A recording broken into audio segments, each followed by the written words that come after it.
Welcome to my channel investment మంత్ర. సంపద విజయంలో ఇది 5వ వీడియో. రియల్ ఎస్టేట్ రంగంలో ఎలాంటి పెట్టుబడి లేకుండా కోట్ల రూపాయలు సంపాదించవచ్చా? ఒకవేళ సంపాదించే అవకాశం ఉన్నా ఇప్పటి వరకు సంపాదించినటువంటి వ్యక్తులు అవలంబించినటువంటి విధానం ఏంటి, ఏ విధానాన్ని అవలంబించడం ద్వారా వాళ్ళు అంత డబ్బు సంపాదించడం జరిగిందనే విషయాన్ని ఈ వీడియోలో తెలియజేయడం జరుగుతుంది. ముఖ్యంగా ఇప్పటికీ రియల్ ఎస్టేట్ రంగంలో విజయం సాధించి కోట్లాది రూపాయలు సంపాదించినటువంటి వ్యక్తులు అవలంబించినటువంటి విధానము పంచసూత్రాలు. ఈ రియల్ ఎస్టేట్ రంగంలో ఈ పంచసూత్రాలను ఎవరైతే తూచా తప్పకుండా పాటించడం జరుగుతుందో వారు తప్పకుండా రియల్ ఎస్టేట్ రంగంలో విజయం సాధించి కోట్లాది రూపాయలు సంపాదించడానికి అవకాశం ఉండడం జరుగుతుంది. అందులో మొదటిది కొనుగోలుదారుల అన్వేషణ. విక్రయ రంగం ఏది తీసుకున్నా, రియల్ ఎస్టేట్ కానీ లేదా ఏ ఇతర వ్యాపారాలు తీసుకున్నా కానీ ఆ వ్యాపారాలలో విజయం సాధించాలంటే కొనుగోలుదారుల అన్వేషణ అనేది చాలా ముఖ్యమైనది. కొనుగోలుదారు లేకుండా అమ్మకం జరగదు.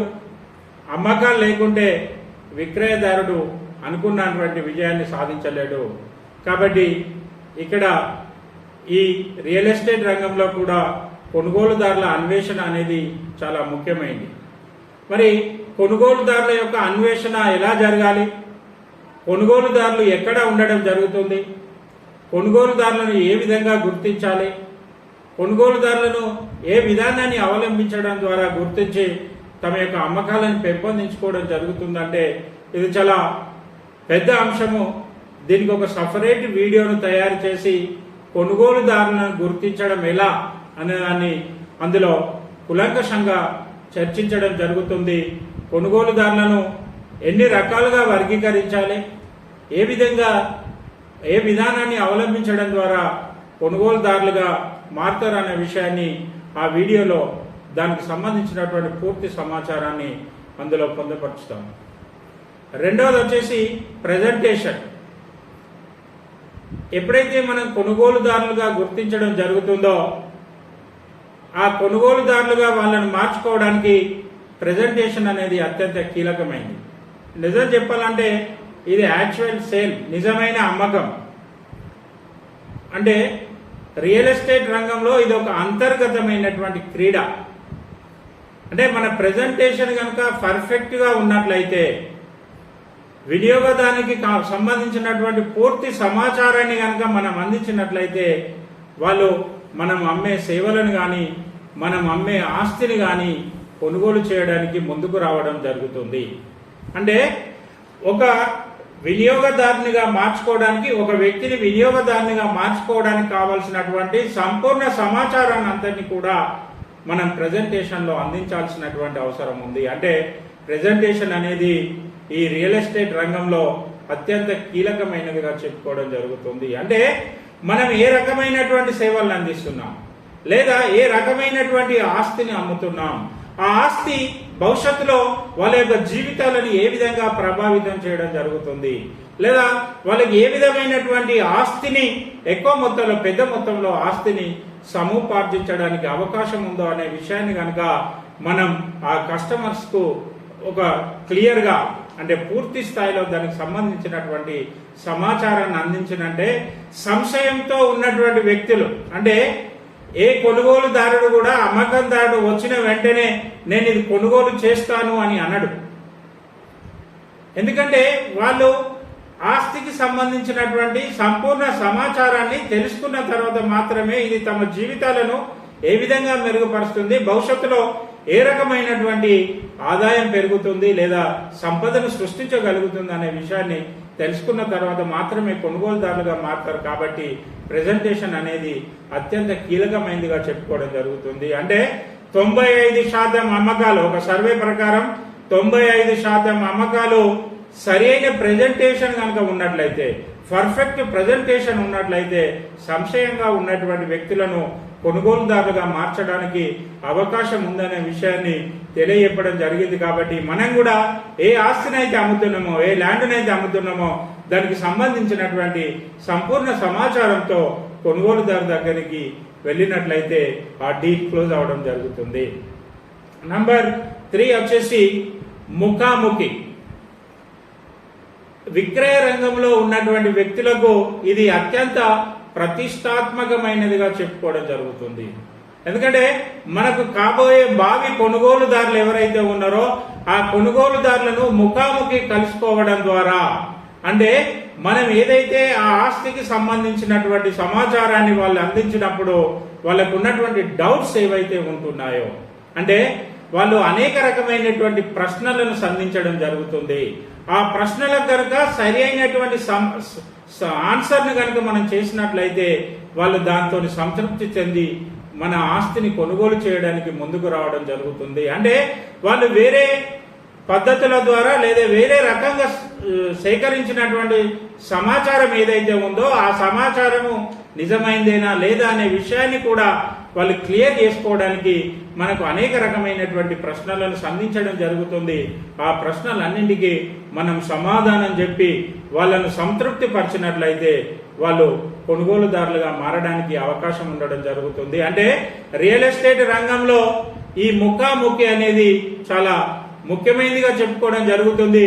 ఈ ముఖాముఖికి ఫేస్ టైం అంటారు దీన్ని. ఈ ముఖాముఖికి ఎంత సమయాన్ని కేటాయిస్తే మనం అంత అమ్మకాలు చేసినట్టుగా లెక్కించడం జరుగుతుంది. కాబట్టి ఈ అమ్మకందారులు ఎవరైతే ఉన్నారో వాళ్ళు ముఖాముఖి ఎక్కువ సమయాన్ని కేటాయించాల్సిందిగా చెప్పడం జరుగుతుంది. అదేవిధంగా కొనుగోలు శక్తి.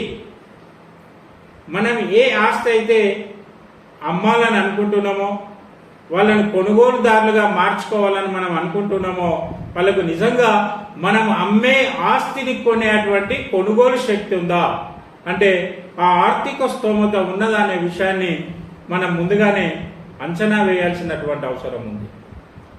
ఒకవేళ మనము వాళ్ళకు దానికి సంబంధించినటువంటి సమాచారాన్ని అంతా అందించి వాళ్ళతో కొంత సమయాన్ని గడిపిన తర్వాత వాళ్ళకు ఒకవేళ ఆ కొనుగోలు శక్తి లేనట్లయితే మనకు సమయం వృధా అయ్యే అవకాశం ఉంది. కాబట్టి అంటే ఆ కొనుగోలుదారుని యొక్క ఆర్థిక శక్తిని మనం ముందుగానే అంచనా వేయాల్సినటువంటి అవసరం ఉంది.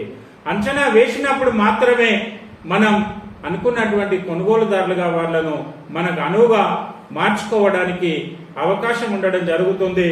అందులో కొనుగోలుదారులను 3 రకాలుగా వర్గీకరించడం ద్వారా మనం అమ్మే ఆస్తిని దిగువ స్థాయి నుండి ఎగువ స్థాయి వాళ్ళ వరకు కూడా కొనుగోలు చేయడానికి అవకాశం ఉంటుంది.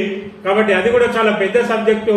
కొనుగోలుదారుల యొక్క వర్గీకరణ, వాళ్ళకి ఏ ఆస్తి అంటే ఏ సంపద కలిగిన వారికి, ఏ ఆర్థిక స్తోమత కలిగిన వారికి ఎలాంటి ల్యాండ్ను అమ్మడం ద్వారా వాళ్ళు మన కొనుగోలుదారులుగా మారుతారనే విషయాన్ని దాన్ని కూడా ఒక పూర్తి స్థాయి వీడియో చేసి అందులో దానికి సంబంధించినటువంటి సమాచారాన్ని పొందపరచడం జరుగుతుంది. 5th వన్ వచ్చేసి నైపుణ్యాలు. ఈ ప్రపంచంలో ఎక్కడ ఉద్యోగం కావాలన్నా, ఎక్కడ ఉపాధి అవకాశం కావాలన్నా, ఏ రంగంలో నంబర్ 1 స్థాయికి పోవాలన్నా కూడా మనం ఏ రంగంలో అయితే ప్రవేశిస్తున్నామో ఆ రంగానికి సంబంధించినటువంటి నైపుణ్యాలను పెంపొందించుకోవాల్సినటువంటి అవసరం ఉంది. ఇది ఎక్కువగా నిరుద్యోగ యువతకు తెలుస్తుంది. వాళ్ళు ఎక్కడైనా ఉద్యోగానికి కనుక వెళ్ళినట్లయితే ఆ ఉద్యోగానికి సంబంధించినటువంటి నైపుణ్యాలు ఏ విధంగా ఉంటున్నాయి, నైపుణ్యాలు ఉన్నవాళ్ళు మాత్రమే సక్సెస్ఫుల్ గా ఉండడం జరుగుతుంది.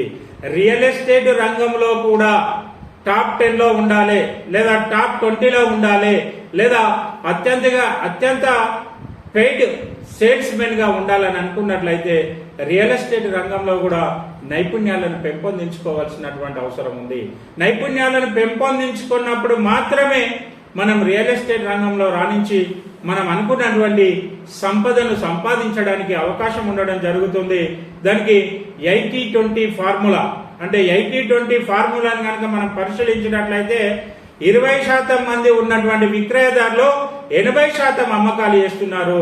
అదే 80% ఉన్నటువంటి అమ్మకందారులు 20% అమ్మకాలు చేస్తున్నారు. అంటే ఆ 20% ఉన్నటువంటి అమ్మకందారులు 80% అమ్మకాలు ఏవైతే చేస్తున్నారో వాళ్ళు రియల్ ఎస్టేట్ రంగంలో, విక్రయ రంగంలో వాళ్ళు అంటే అనుభవం గడించడంతో పాటు నైపుణ్యం కలిగినటువంటి వ్యక్తులు కాబట్టి వాళ్ళు పెద్ద మొత్తంలో అమ్మకాలు చేసి, ఎక్కువ మొత్తంలో అమ్మకాలు చేసి ఎక్కువగా డబ్బు సంపాదించడం జరుగుతుంది. అంటే మనం కూడా రియల్ ఎస్టేట్ రంగంలో నిజంగా కోట్లాది రూపాయలు సంపాదించాలంటే రియల్ ఎస్టేట్ రంగంలో మనం కూడా నైపుణ్యాలను పెంపొందించుకోవాల్సినటువంటి అవసరం ఉంది. ఎలాంటి నైపుణ్యాలను పెంపొందించుకోవడం ద్వారా మనం విక్రయ రంగంలో టాప్ 10లో ఉంటామనే విషయాన్ని దాన్ని కూడా ఒక సపరేట్ వీడియోను తయారు చేసి దానికి సంబంధించినటువంటి సమాచారాన్ని అంతటి కూడా అందులో పొందపరచడం జరుగుతుంది. అంటే ఈ వీడియోల యొక్క ప్రధాన ఉద్దేశము విక్రయ రంగంలో ఉన్నటువంటి వ్యక్తులు కావచ్చు, లేదా రియల్ ఎస్టేట్ రంగంలో ఉన్నటువంటి వ్యక్తులు కావచ్చు, మేము మా యొక్క వృత్తిలో ముందంజలో ఉండాలి లేదా టాప్ 10లో ఉండాలని అనుకున్నటువంటి వ్యక్తులు ఎవరైతే ఉన్నారో వాళ్ళకు కావలసినటువంటి విక్రయ రంగంలో నంబర్ 1 పొజిషన్లో ఉండే విధంగా లేదా రియల్ ఎస్టేట్ రంగంలో నంబర్ 1 పొజిషన్లో ఉండే విధంగా కావాల్సినటువంటి సమాచారాన్ని అందరినీ కర్ణా డెవలపర్స్ ద్వారా వారికి కావలసినటువంటి సమాచారాన్ని ఈ వీడియోలలో పొందపరచడం జరుగుతుంది. కాబట్టి మీరు కూడా విక్రయ రంగంలో నంబర్ 1 పొజిషన్లో ఉండాలి, అత్యధికంగా డబ్బు సంపాదించాలి, రియల్ ఎస్టేట్ నంబర్ 1 స్థానంలో ఉండాలంటే మా వీడియోను లైక్ చేయండి, షేర్ చేయండి, సబ్స్క్రైబ్ చేయండి.